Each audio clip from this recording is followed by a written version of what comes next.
Welcome to the Pop Cult Online Power Hour, the video podcast dedicated to the 10-year-old in all of us, and I'm your host, Rick Gordon. In this episode, Malibu Bob Breetall and I talk about, of all things, 75 years of Marvel Comics. But we'll be right back after these messages.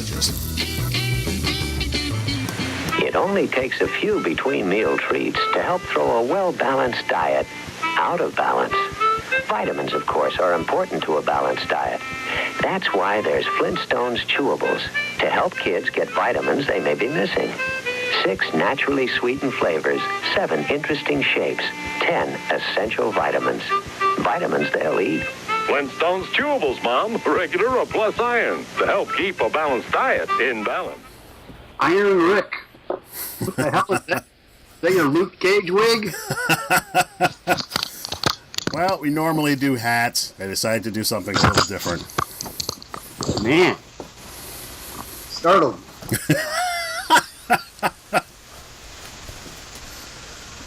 There we go.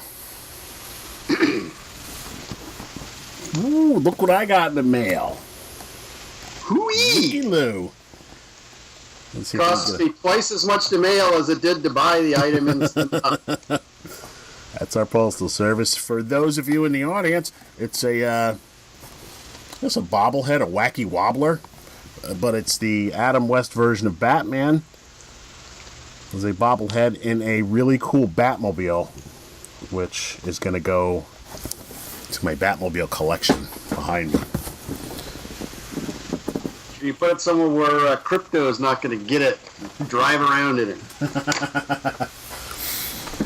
Yeah, I had to kind of redo things up here because things were getting tight, and I moved a magazine rack up the stairs.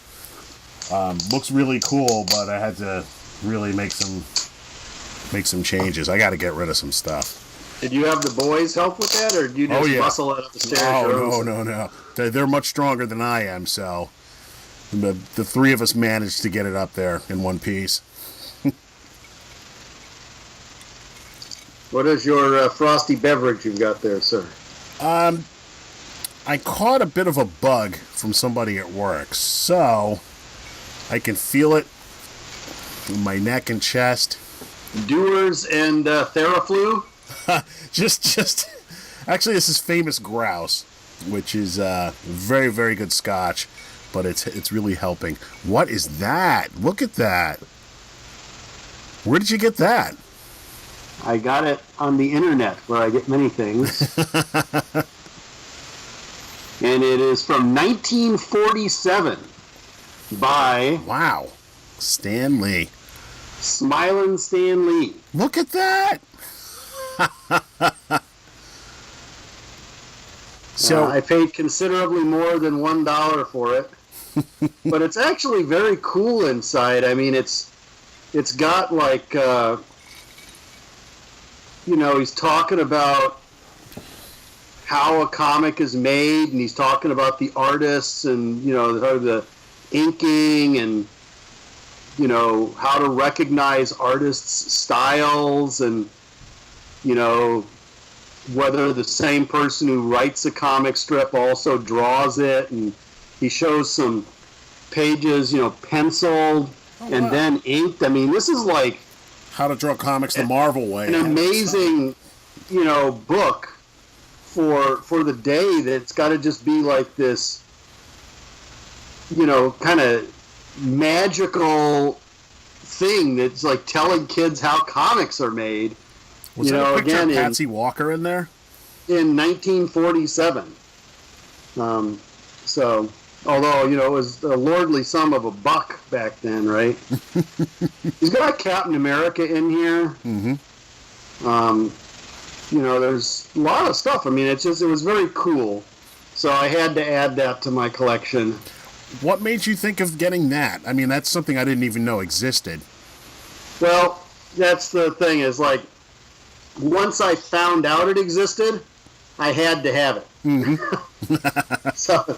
That was more of the way that went. It was one of these things that I I didn't know that it existed, and then I saw it somewhere. I was kind of prowling around, and actually what I saw a hardcover reprinting of it that had been done in the 90s at some point, and given to retailers as a limited hardcover. And, you know, they were selling that limited hardcover for, I don't know, like, let's say $250 or $300. And I'm like, well, it's a reprint of something. What's it a reprint?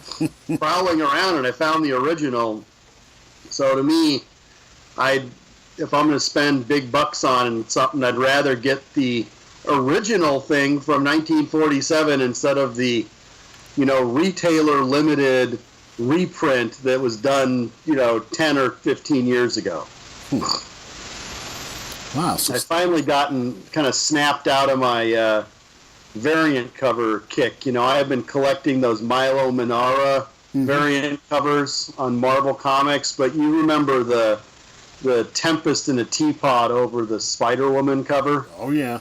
That the MaryJane.com picked up, and they're like, oh, this guy is known for his erotic art for the last 40 years. We've noticed that he exists, and he drew a sexy picture of Spider-Woman.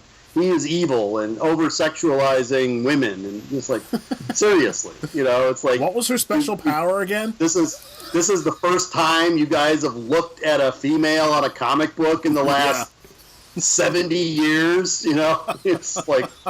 You know, I remember Phantom Lady from back in the 40s, you know. I was just about to say that, Phantom Lady. Yeah. Old term of, like, headlight comics, and it's not because of cars.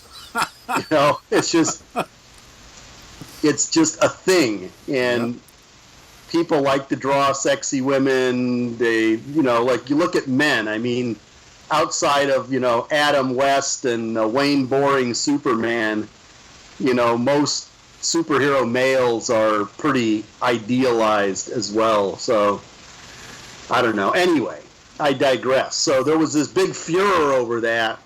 So as a result, you know, I normally was picking up those variant covers for about $20 a piece, and that's about the limit that I'll go for a variant. And I won't even usually pay $20, but I love Manara.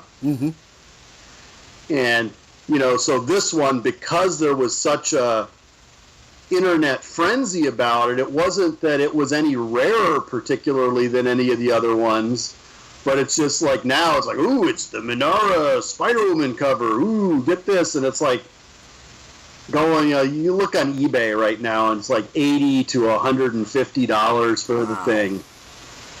And my shop was willing to give it to me. He's got a new partner now.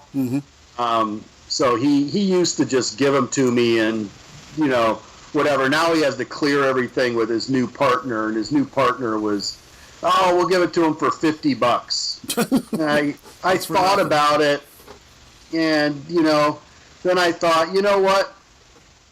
For that same $50, I can buy Tales to Astonish number 47. You know, that's one of the Ant-Man comics I'm missing. Right. So I'll pass. Thanks for the offer. I passed on it. You know, it's just I don't have the full collection now. But you know what? I'll bet you anything that 4 or 5 years from now, I will find that book for $20 or less somewhere. 4 or 5 months. You know, from now. those books do not historically go up in value. You know, it's all supply and demand. There's a demand right now. Once this whole thing is a long forgotten memory, you know, it'll be back down to, you know, some other price. Whereas that Ant-Man book, that's going to keep going like this. Right. So instead of buying that, I went on eBay and actually found a copy in very good plus condition for $41. So it was actually a little cheaper.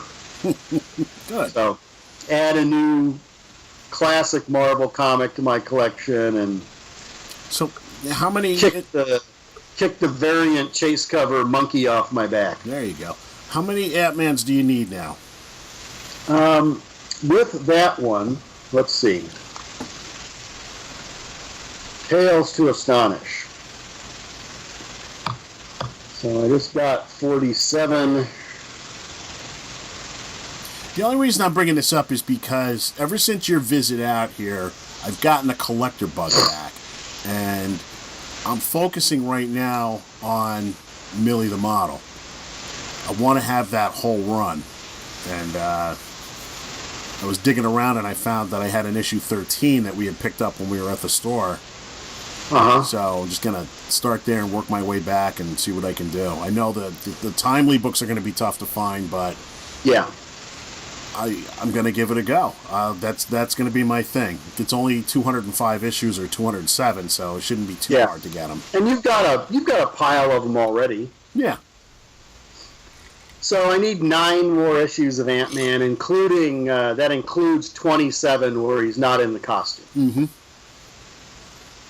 So I have the first issue where he's in costume, which is his second appearance. Mm-hmm. I'm only missing one Wasp, which is her first appearance. That's Tales to Astonish 44. Mm-hmm. So, I mean, it's reachable. I mean, most of them, it's just a matter of keeping your eyes peeled and looking around. Because, I mean, you can find, I look and it's like roughly the same condition book. And I'm talking, very good to fine condition. Like when I was looking at that 47 in like roughly similar shape, I saw books anywhere from the 41 that I paid for it up to $80 or $90. Wow. So there's actually a wide variation because I think, people know that the movie's coming out, so they're testing the waters. They're going to put some ludicrous price on it, right, and see if somebody will buy them. And then ultimately people will, and that's what'll ratchet the price up. And, just kind of keep your eyes open. I kind of look and see the advertised condition, and then I look at the pictures, and it's like, boy, Metropolis Comics, the ones who bought that $3.2 million Action Comics, I am not that much in agreement with their grading on books. I'm looking at stuff that they're calling very good plus, fine, and from the pictures, I mean, there's a wide variation. I can't say that they're wrong necessarily. I would just say that something that they call fine is not what I would personally call fine. So, it's... Hey, they got to make that money back. Yeah, you got $3.2 million to make, 10 or 20 bucks at a time by what appears to be overgrading these kind of comics. But wow. So, what is it about Ant-Man that has fascinated you? I mean, is this something from your childhood, or is it just something that came recently? No, it's just because they're going to make the movie, and I know that those books are going to skyrocket once the movie comes out.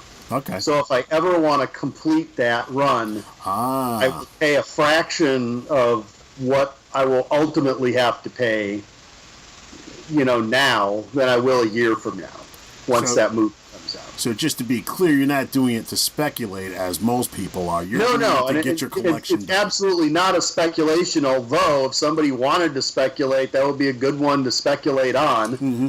I'm just doing it because I want them in my collection, and I would rather pay, half the amount of money for them than I will have to pay if I want to get them, a year from now. Because I've seen that happen on, I missed the boat on the first appearance of Hawkeye. Once that Avengers movie came out with Hawkeye in it. Oh, wow.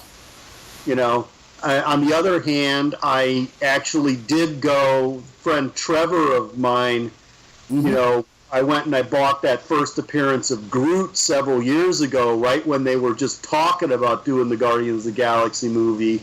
And again, I probably paid $30 for something that's going for $300 or $400 now.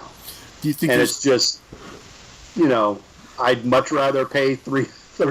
It's right. In my collection. There it sits. It's not that I want to sell it, but I got it at a much better price. So, right. Do you think there's going to be any action on Quicksilver and Scarlet Witch? Oh, most certainly.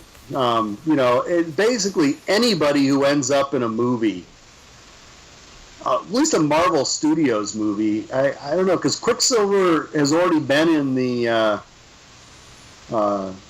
last X-Men First Class, or the X-Men Days of Future Past, right? Yeah. So I haven't, again, I don't really pay it, if it's a comics that I already have, I don't really pay attention to it, and I've got the Quicksilver stuff, all that Avengers stuff. So, there might be some appearances. I'm guessing I probably have pretty much every Quicksilver. First appearance would be in the X-Men, though, wouldn't it? As part of the Brotherhood? Yeah, I don't have those, but those X-Men, those early X-Men issues, those are not going to be driven any higher by the fact that Quicksilver's in them, right? Right. They're just going to be up there because they're up there. They're already where they're going to be because they're the first appearances of the X-Men. Right. So, just having Quicksilver and Scarlet Witch in those is not like someone who's like, wow, they're going to be even more. They're where they're at, I'm more talking about, something like, Avengers 14 or something. Yeah. That might get driven up by... Well, yeah. It's a key book, and it's... by that. Speaking of key books, where's this big book you got in the mail? Let me see that bad boy. Rupture myself with this. It's got a handle, it's so big. Look at that. That is gorgeous. Gorgeous. So, there's it's in a box. So let me crack this thing open here. Takes a little doing. I sealed it back up. It's going to cost a fortune to slab that one. Yeah, I'll get my slab on this thing. Call CGC up and ask them what they're... Got to get Roy to sign it. Backing off. They don't have industrial strength slabs for these kind of things. Okay, let's see if I can perch this on top of these comic books here. It's like a laptop box. It's huge. Oh my God, look at the size of that. Yeah. Let me get this box out of the way here. Yeah, okay. Show the side shot to that, because you can't get a feel of how big this thing is when it's face on. That is immense. Yeah. I have no shelf in my house that can fit that. That's going to have to stay on the table. So, the cool thing about... So, one thing that came with it, packed in... what did I do with it?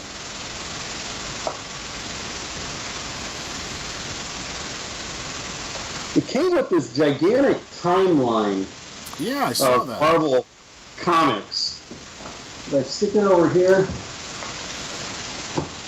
I took the darn thing. Oh, it's over here. And we'll be right back after these messages. And these chocs are Scruncheroo, so good just one chocs a day will do. In pink or yellow or orange or green. Mom, kids should eat right, but don't always, so give them just one Chocs vitamin a day for all the vitamins they normally need to take. That's C-H-O-C-K-S, Chocs. Have you had your daily Chocs? Chocs are Chocs Plus Iron, the ones to grow on. Scrumptiaroo.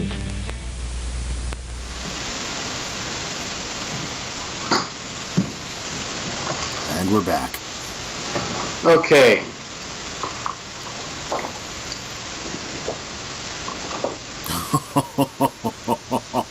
It's like a 5-panel fold-out on both sides. Wow. And it's got basically all the significant events. And it starts even before... it starts with cave drawings in 32,000 BC and up through, things like the Yellow Kid and the Shadow and Doc Savage. Mm-hmm. And Superman and the Phantom and all those characters. And then when the Marvel Comics 1 comes on the scene in 1939, they've got that, and they got some of the key DC events on here because just to put it in context. Mm-hmm. But then they pretty much shift into talking about Marvel kind of stuff, and they've got all the significant events on here. Skip to the 70s and let's see what they consider significant. Okay, so 1960, 70. 1970, we've got a bunch of we've got the comic version of Conan coming out. Yep, okay. After an 8-month hiatus, X-Men is continued as reprints with issue number 67. I remember that. FF reaches number 100. A milestone. And they go out of the comics world to mention that Paul McCartney announces the breakup of the Beatles. And the same year, Jack Kirby announces his breakup with Marvel. Interestingly. That's nice that they put it in context with popular culture. It kind of gives you... Yeah. They talk in 71 about the Comics Code anti-drug issues. Mm-hmm. And, they talk about Harlan Ellison doing the Avengers and Incredible Hulk stories, the Kree-Skrull War. Mm-hmm. In 72, we've got Marvelous Evening with Stan Lee held at Carnegie Hall. Oh, wow. We got Marvel Team Up number 1. Yep. They got Pong, the first commercially successful video game, debuts in a bar in California. Really? Huh. They got Comics Code loosened. Mm-hmm. Werewolf by Night is introduced in Marvel Spotlight number 2. And then Tomb of Dracula number 1 launches that vampire as a solo star. So, and they talk about, Doc Savage Doc Savage coming to comics. Yep. 73, you got Gwen Stacy falling off the bridge and dying. She was knocked off. She didn't fall. Yeah. Dies in a fall up New York City Bridge. Red Sonja debuting in Conan. NASA Skylab space station going into service. I mean, it goes on. I mean, it's got a lot of really cool. I mean, this is just this fold out. I mean, and that's cool. Just a lot of really cool information. This book itself, I did a blog about it on Comic Spectrum. I kind of waffled back and forth in this book between looking at stuff that I have never seen before, which is cool in its own right, and then kind of looking through it saying, oh, that comic book is from my collection. So I mean, like, but you this, figured this that page, this is from my collection. They borrowed all these Steranko issues, and then they got all these. They got a big fold out here. I'm gonna have a hard time showing it, but they got a big fold out of a bunch of the giant page Steranko things, and this is all upsized. Not quite original art size, but kind of getting there, Yeah. But all these pages are from comics that I gave them. Loaned them anyway. How are but then they've got other things, like they've got, the Godfather, a pulp that's got the Godfather serialized in it. They got The Adventures of Pussycat, which is a book that I don't have. They got more Captain Americas, and then they got some Captain America stuff by Steranko, which is stuff I loaned them. But then they've got a color guide to the cover of Captain America. Nice. 111, which is obviously something that I don't have. And then just you're reading through it, and it's, they got captions describing these things. And here, another cool thing, they got original art for Captain America 112 cover. For 114, they've got a color guide and the original art, and then they've got the actual cover, the finished cover, and the finished covers from my collection. Very nice. I got a picture of some kid in a Captain America costume reading a Captain America comic. You know, it's just stuff like that. It just goes on and on. I mean, this book is so massive, and it's just, you know, they hit Marvel Phase 2. We're back in the 70s, the Bronze Age. You know, Yep. Conan kicks that off. And again, this is from my collection right here.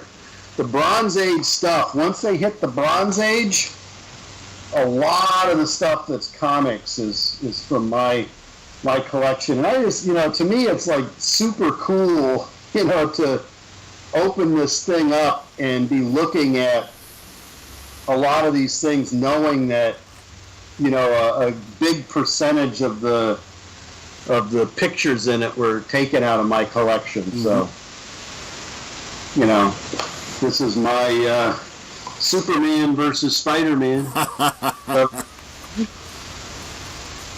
And they actually liked my collection because my books are not all in perfect mint condition. Some of them are in ruin, but my older stuff, a lot of it's red. It's got a little bit of sign of wear. They like the character. Plus, I'm not super picky about, you know, oh, you must, you know, anybody who's got all their comics in, like, you know, perfect mint condition, slabbed in CGZ holders, you know, you can't really take those and open them up and take pictures of interior panels and, you know, do these things that they wanted to do with the books. Whereas for me, it's like, yeah, go ahead. You know, it's cool. No, you're absolutely right. I mean, when I look at books like that, I would much prefer a really good scan of a book that's got a little wear to it, maybe a little bit of color, because it just lends it an air of authenticity, I think,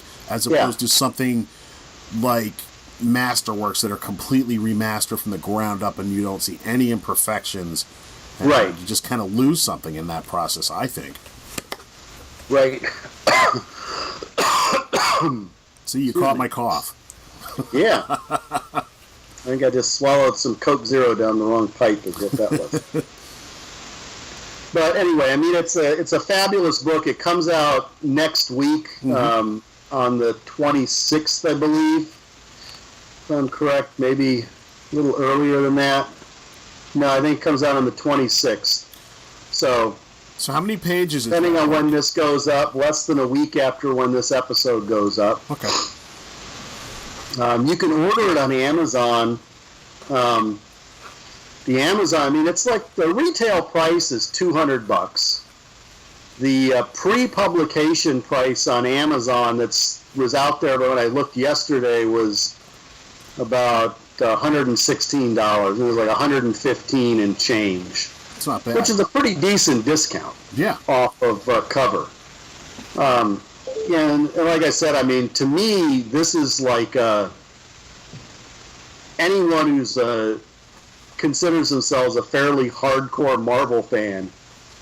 What I like about this book is it's very visually oriented and picture oriented, and it's telling the history of Marvel Comics in pictures. I mean, there's text also, but a lot of these books that you get that are historical examinations of comics are like the exact opposite. You know, they're like 85% text with some pictures.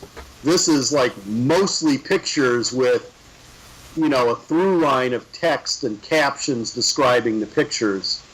But, you know, for comics, which are a very visual medium, seeing all this stuff, and what I like about it also is, you know, we've always, you know, you see the covers of these, and they have them. You know, they're not going to not show you the cover of Amazing Fantasy 15. You know, that one's not from my collection. I don't know. I could have borrowed yours. Oh, this one? But, you know, they show the big popular books just because those are important in the context. But then they're also showing ones that are tied into like other things that are not the ones you see every day. And they also have mixed in a lot of pictures of creators, there'll be like Jim Shooter or Stan Lee or Jack Kirby or whatnot in some kind of context, like they're in the office, they're at a lecture or an appearance somewhere, they're at a convention. They'll have interior panels or pages shown, they'll have color guides, they'll have original art, they have all these different, and they have like toys and all other kinds of things that go along with it. So it's not just all covers and not just all the popular big covers. They put a lot of context, and Josh, who's the guy who put this together, he came down here to look at my stuff when they were trying to figure out, is this guy someone that we can borrow stuff from? And he's just like, wow, look at this. And, it's like, can I borrow this? Can I borrow that? I'm like, sure, whatever you need, And, he did a really good job of really setting the stage and putting a mixture of all different kinds of books and images in there. But I think, and I haven't sat down and read the whole thing from cover to cover, obviously. It's like 700 and some odd pages. But, looking through it, it's got a lot of fairly cool context for not just the comics, but, covering the whole thing and putting it in the world that, these comics were passing through over those years. All right, well, once you sit down and read it, I want to get your opinion to see who this book was written for. Was it written as an introductory tome to pull the average person in, to give them a solid foundation on Marvel, or was it written more for you or I, the hardcore Marvel guys from way back, that could not... I can't pass this book up. I can't let this thing go. I will say, I think either of those, just from looking at what I've looked at, either of those audiences will be happy with the book. I think someone would have to be fairly dedicated Marvel fan to drop, $120 on a book about Marvel. So, like your casual dude is not going to be picking up this book just because of the cost of the book. Right. But I think that a casual fan could get a lot out of it. Now, for someone who's a longtime Marvel fan, I mean, are you going to necessarily learn a tremendous amount of things that you didn't know before? I don't think that's necessarily going to be the case. I mean, I might, when I read through it, I mean, Roy Thomas wrote it, and Roy was right there in the thick of things, from the 60s through the 80s, or so. But I don't think that's what it's about. It's more, showing you all these cool things. And like I said, by having the interiors and having the original art and the other pictures and all that, I think that even people who are long-time, fairly dedicated Marvel fans, there's going to be stuff in this book that, they're going to be like, wow, that's cool, Yeah, what I would like to have happen when I'm reading it, I mean, when I'm reading the, 70s, when I'm reading the Bronze Age, I'll know everything in there back and forth. Maybe I'll pick up a little thing here or there, but that's going to be nostalgia. That's going to be, I haven't thought about that story, or I haven't thought about that character in a while. If I want to jump up a little earlier, maybe dig around in the Atomic Age. I want to really learn something, because that's an area where I'm very unfamiliar. And even, parts of the Golden Age, I know a little bit, but I really would like to learn more. Yeah, that's stuff that, as I'm looking at those pages, that stuff's all new to me, right? That's going to be the fun part. When you look at the Timely and the Atlas ages of Marvel, almost all. I mean, I've read some of the, the Marvel Masterworks, Timely and Atlas era books, but especially, when they're talking about some of the, more obscure stuff. And any of the color commentary from back then is new to me because I haven't really read up on anything kind of outside the main comic stories from back then. So, that stuff is, there's a lot of cool stuff in there.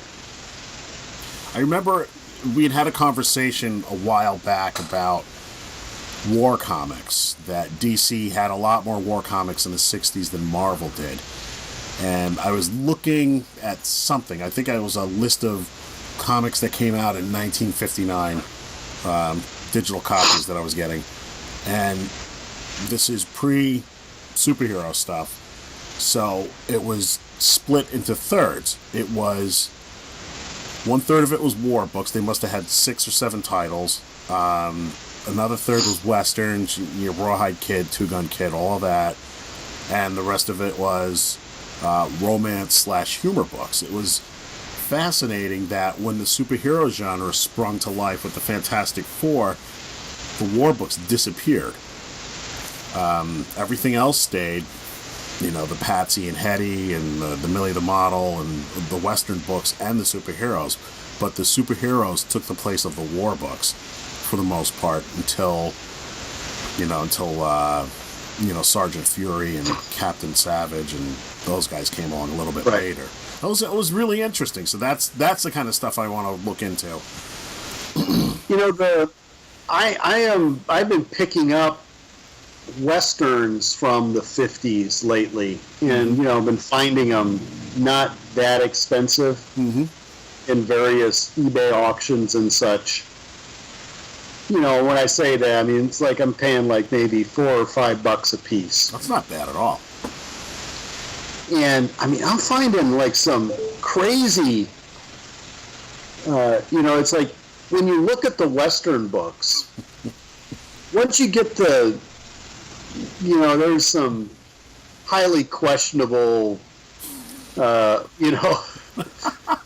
attitudes towards the Native Americans and, Chinese workers who come over. Imagine. It's like, cringeworthy, but, it's like, well, these are being written in the 40s and 50s, and, it was just the way things were, right? Mm-hmm. But outside of that, they're really kind of, I can see where, those books could stick around head to head with the superheroes because, Kid Colt and the Rawhide Kid and those guys, they're jumping out and they got the two guns ablazing and they're shooting guns out of the Owl Hoot's hands and all this kind of business. I mean, it's not a lot of difference between that and Hawkeye, using a bow and arrow to shoot a gun out of a crook's hand, or Iron Man taking a repulsor blast and shooting the gun out of somebody's hand. I mean, it's similar kind of heroic activity that was going on in these books. It's funny that it lasted longer in the comics than it did on TV or the movies. Yeah. Because by the time Sputnik had launched in the late 50s, the Western genre pretty much died on the vine, except in comic books. It just kind of chugged along. Well, Gunsmoke and Bonanza stuck around through the 60s, right? Yeah, but if you look at late 50s TV, it was just wall-to-wall Westerns. I'm watching. Well, I also think those were cheap to film. Yeah. Yeah. You got the dusty backlot, or you go out in the desert somewhere, in the hills around Los Angeles and get a couple of horses and, just boom, you got a Western. You didn't have to build something that looked like a spy, set or, sci-fi kind of thing. I think the production values, they really could make those on a shoestring budget. Absolutely true. Did you ever watch Wild Wild West? Wow. It's funny you should mention that. I was just having a conversation with Paul about this last week. I watched it as a kid, but the main reason I watched it was because the opening was animated. And there was something that always attracted me. I loved animated openings. I loved Bewitched and I Dream of Jeannie, Lost in Space. If the show had a cartoon opening, I was there. I didn't hang in there for the rest of the show's content, but I just love those animated openings. I don't know why. I was just a... I love the Wild Wild West. I watched Wild Wild West all the time. That was one of my favorites. I've seen the episodes, but I really... I mean, Jim West was again, he was like a superhero. I mean, they were spies. They were working for President Grant, and Artemis Gordon did all the disguises and stuff, and they'd have crazy villains trying to take over the world and different kind of machines, and he had his little Derringer that was up his sleeve, and he'd go like this, and the gun would pop out into his hand, and he'd, pull something out. He could stick something in it and shoot like a cable line that he could like swing across a chasm.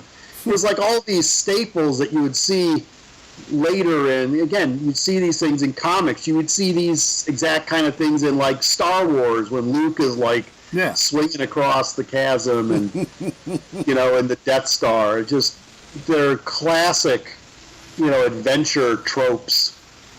I think that was part of the issue. I think for me, because listen, I was a huge James Bond fan, so I got caught up in the spy craze in the early '60s.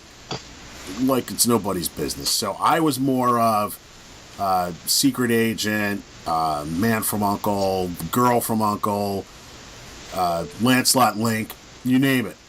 I Spy?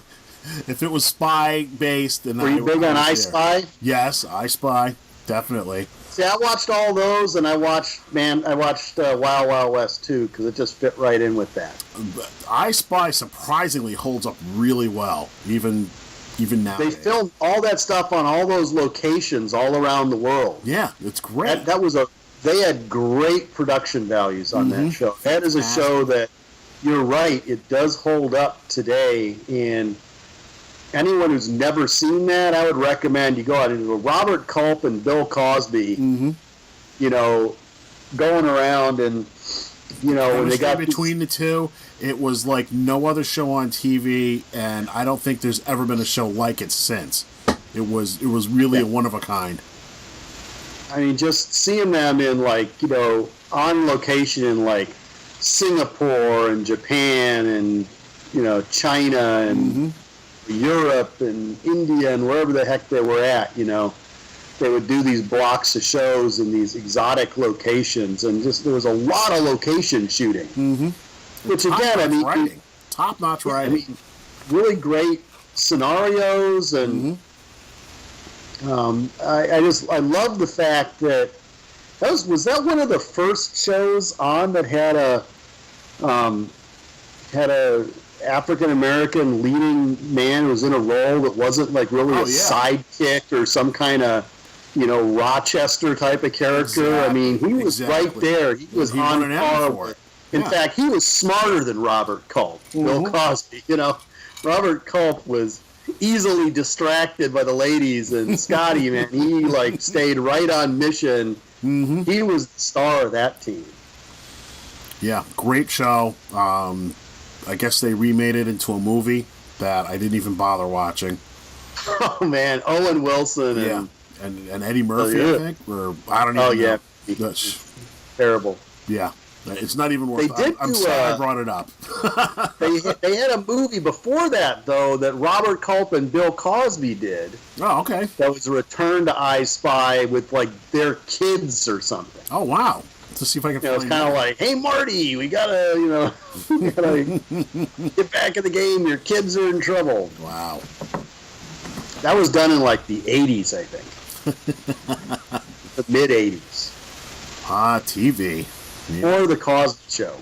Yeah. Well, which one? He had many shows. People don't realize this. Before the Runaway hit one. Yeah. Where they couldn't afford to get him to do an I Spy revival after he did that one.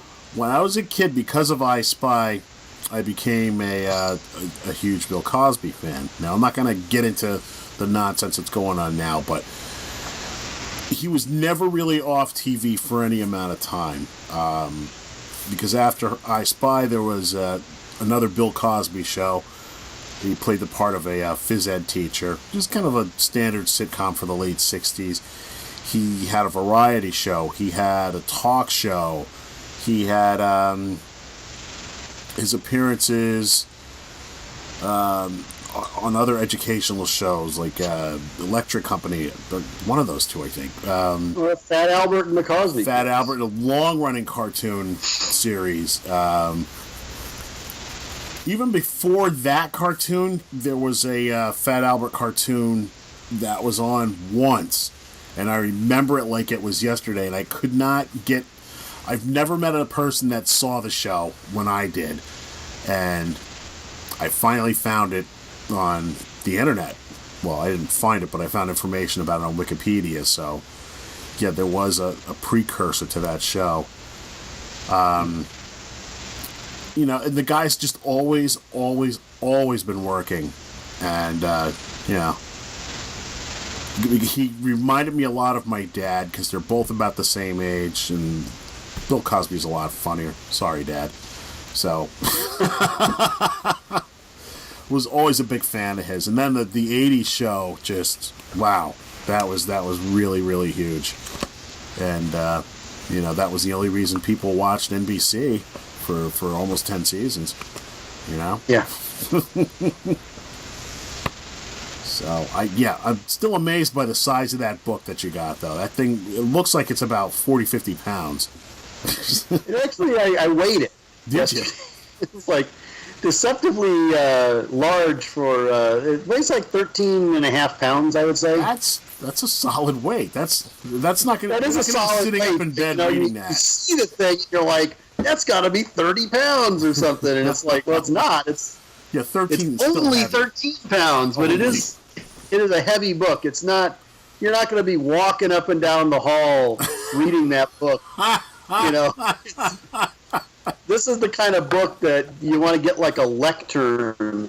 You know what? That's a great idea. I like that because I see those things. I just saw one last weekend in the estate sale, and I'm looking at it, and it's like, well, what would I do with this? I would love to get a lectern for my library that I will have one day because, you know, for that and for artist editions and, you know, there's a lot of these really, you know, just omnibuses and other kinds of unwieldy kind of books that it would be cool to, like, get them up and put them on some pedestal kind of a thing and just be able to read them, you know. Definitely keep my eye out now.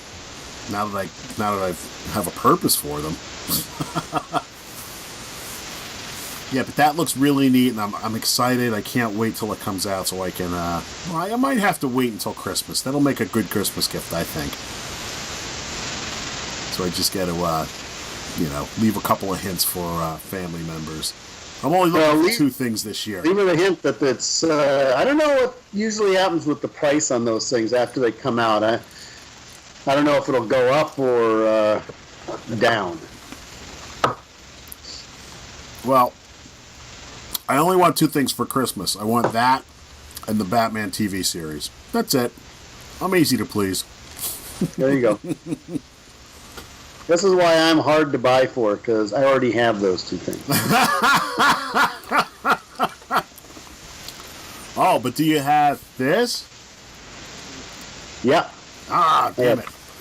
What about, we're going through our random stack here. What about this? Probably. I'm going to say yes. I'm going to say yes to this. Oh, yeah. Of course. And yes to this. Yeah. Of course. I have like I bought all those as they came multiple out. runs of Battlestar, and I don't know why. This one... this one might be a little tougher.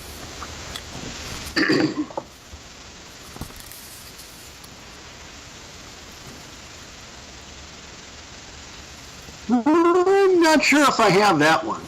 This is a I have a Superman Radio Shack one, but I don't know that I have a Superman and a Wonder Woman Radio Shack one.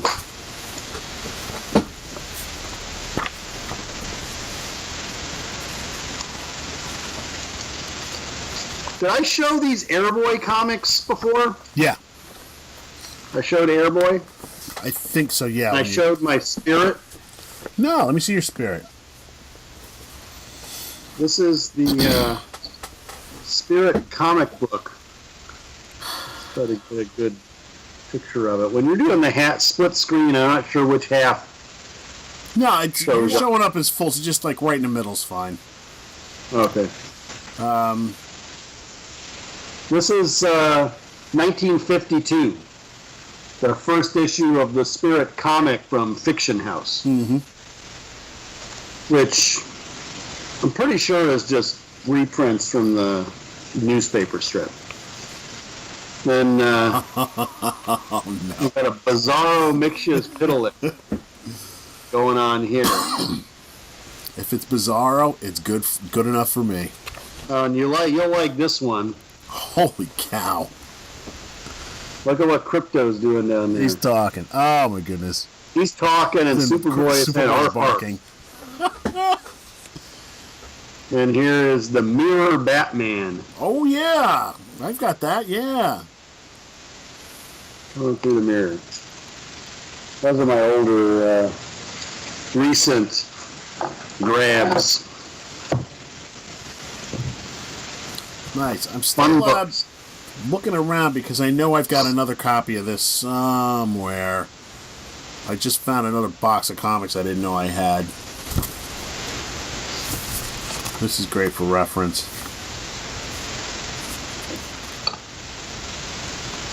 I can't remember if this is the album that I got when we went to the record show. I think it is. Which I still haven't listened to yet, but I'll get to it eventually. Alright, what else is going on? Oh, what else? I am actually actively looking for an Amazing Fantasy 15. Okay. Where are you looking? But the price online? is, well, I'm looking all kinds of places. I went on the CGC forums and that, because I want to get a CGC'd copy of it. Right. For a book that costs that much money, since a restored copy is worth so much less, you really, I mean, that's where CGC comes in handy. I mean, if I bought a copy, I wouldn't know. Right. But at the same time, I find that as I'm looking at CGC'd copies of books, I look at the grade that's written on the outside of that CGC holder, and then I look at the book, and it's like completely different guys graded it on different days, because you could put two books next to each other that are both given the same grade, or even ones that are like a half or a whole grade apart, and the one with the lower grade actually looks to me better than the one given the higher. And, you know, maybe there's some extenuating circumstance, like there's something wrong with the inside, but I mean, usually they've got notes on the label. It's not like it's saying, it's like, yo, somebody cut out a bunch of coupons from the inside of this other one or something, you know. It's just, I mean, like giant, you know, crease across the book, or, you know, a chunk out of it, or some other kind of thing. And there's another book that doesn't have that defect, and it's given the same grade. So it's not a matter of just finding a book in a grade, but it's finding a book in a grade that you like the way that it looks, you know. Marvel value stamp. Well, actually, I think it's just an order Or form. is that a coupon to Palisades Park or something? No, it's just a for superhero merchandise, but I don't remember what was ordered. So, and then this is weird. This is I don't know what that's from. That's just an odd rip. And then and this is a real mystery. You get these two gaping holes. But it looks, I was trying to see if there was something that I tried to cut out with a razor, but nothing. Is it like you were cutting a figure out, or no, it goes across panels? Yeah, huh? it's weird. Yeah, because I was going to say when I cut figures out, which this, I don't think this is the right time frame. This is 76. I would have been 13. I think I was out of that phase by then. But I don't even think that's my book. So it's just interesting to see. And, I still love this book. I still would read it. And I know that it would just really bother some people out there that it's got pieces missing to it like that. So, right. But I read it, and that's what I do. And that's what I've always done. That's what we've both done for... What you roll. Yeah. What do we got, like 80 years between us in reading Marvel Comics? Longer than that book. That's right. All right. Well, we're going to wrap this up because my throat is getting very dry and hoarse, and it's starting to hurt. So let's talk about your website, your wonderful website that I still am working on getting you stuff for. ComicSpectrum.com. As you listen to this, the solicits for February 2015 are hitting the web.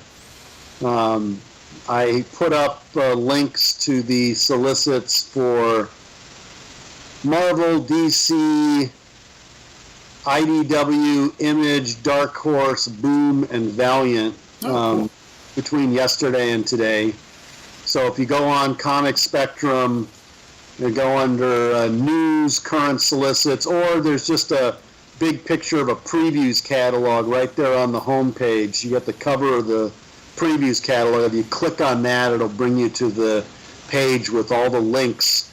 And I've got links going back for over a year with links to all the solicits of what books have come out. So you can even do some research there if you want to see, what's coming out any given month. Mm-hmm. The solicits come out 2 months before the books hit the stands usually. So the December solicits are for books that come on the stands in February. And they usually will start hitting the web, a good 2.5 months before they're going to start hitting the street. So cool.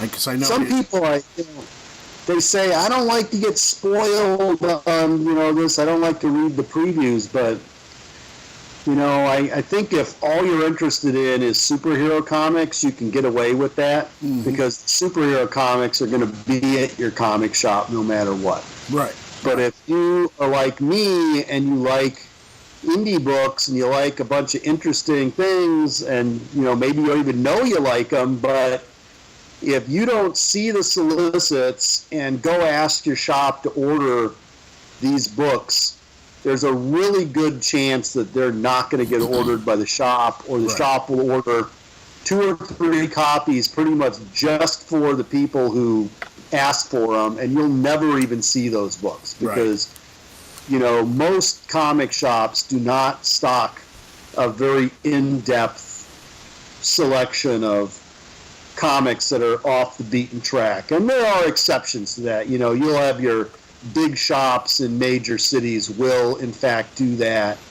But not to the depth that they will with the superhero books. Most shops do not do that. Yeah, I mean, when I was getting Optic Nerve, I always had trouble getting it because I wasn't one for a subscription, so there was a lot of rushing around to try to find it, or Strangers in Paradise, or, any number of books.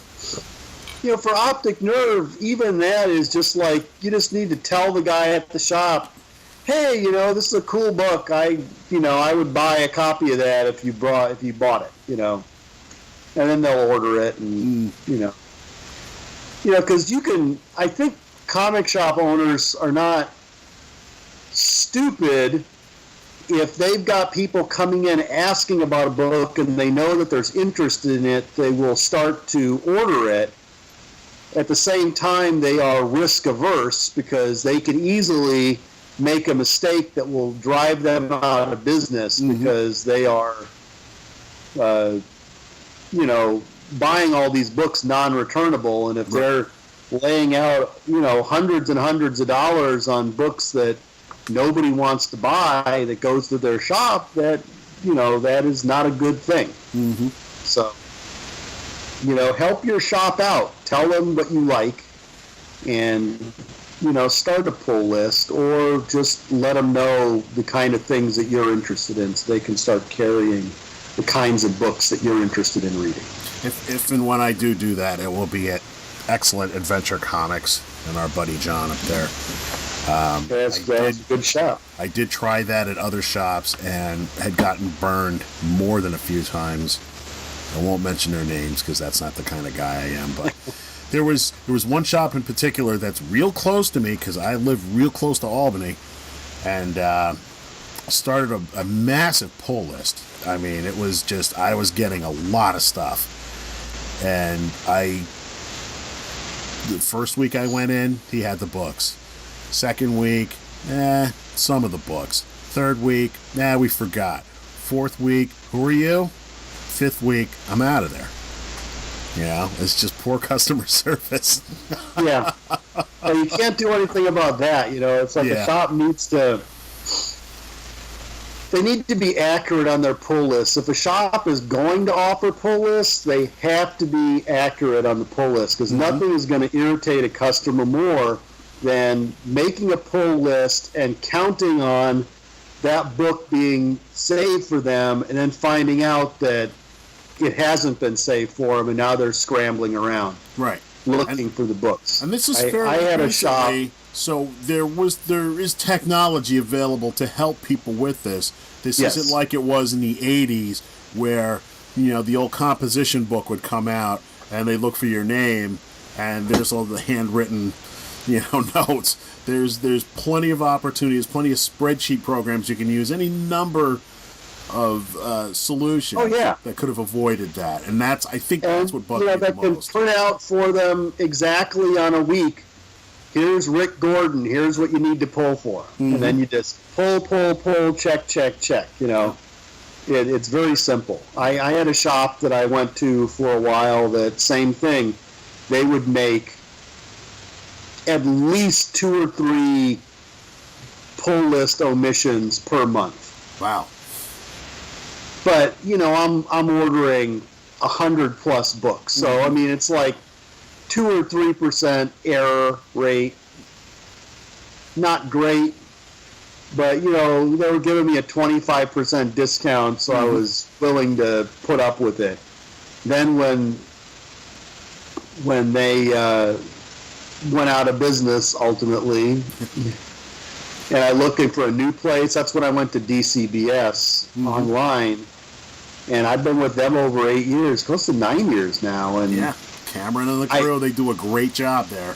I've had maybe 3 errors in the last 9 years with them.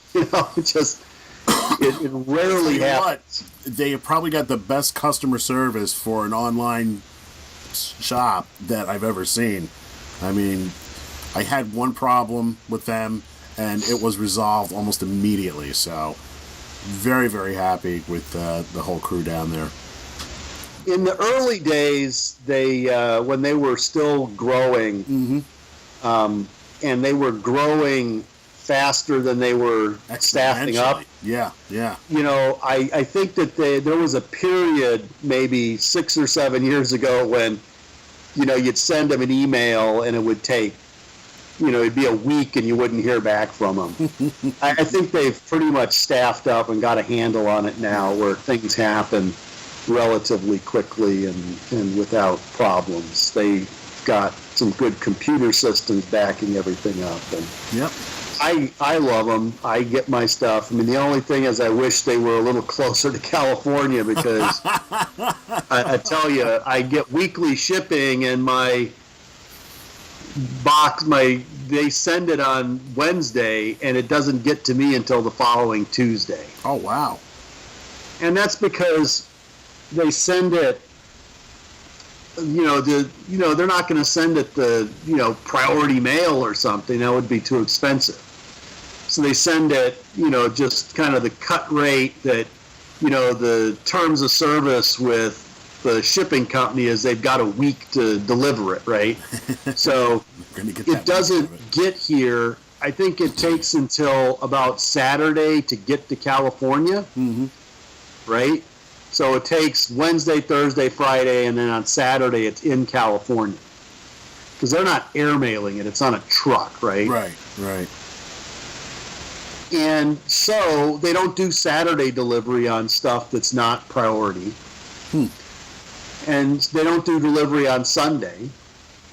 And then Monday rolls around, and on Monday, what they deliver is anything that was sent next day on Friday or Saturday, anything that was sent second day on Thursday. And by the time you take all those things into account, all the trucks are completely full for Monday. So even though it's there, I mean, I can see on the tracking thing that it gets to California, and then it kind of just sits around, and then it ends up getting prioritized on a truck, and it comes to me on Tuesday. So that's the only thing, and that's not DCBS's fault in particular. It's just the nature of the beast, And, it's like, hey, I'm getting probably on average 35 to 40% off, so I'll take it, It's like if I get the stuff a week late, it's whatever. Yeah. Well, I'll let you. I always keep you here late when you're ready to wrap up, and then you provoke me into some long line. It's the time change, and you're just getting into the shank of your evening, and then I'm barely awake. So it's just the head cold thing. I'm trying to fight it. I don't know if you've heard, but there's a massive snowstorm not too far west of me. And we're not going to get hit, but who's to say? Yeah, I know what you mean. It was freezing cold here today. It was like 65 degrees. Oh, you son of a...